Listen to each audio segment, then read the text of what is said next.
బంధువులు, రక్త సంబంధులు, కుటుంబం, స్నేహితులు, బలగం, సొసైటీ ఎంత ఇంపార్టెంటో ఈ వీడియో మనకి నేర్పిస్తుందండి. ఫస్ట్ టైం ఎగురుతూ ఉంది పక్షి, తన తల్లి దాన్ని ఫాలో అవుతూ ఉంది. దానికి తెలియదు దానికి ఎంతమంది శత్రువులు ఉన్నారు. శత్రువు వచ్చింది, దాన్ని అటాక్ చేసింది.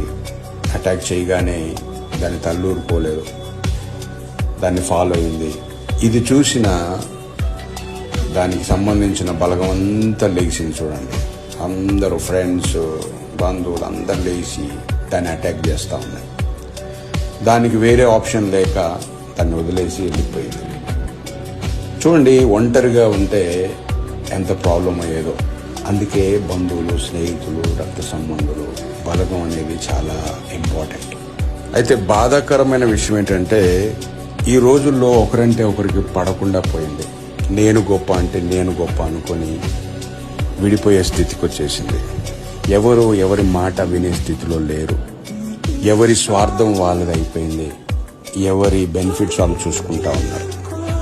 అయితే ఇలాంటి మంచి సొసైటీ క్రియేట్ అవ్వాలని కోరుకుందాం.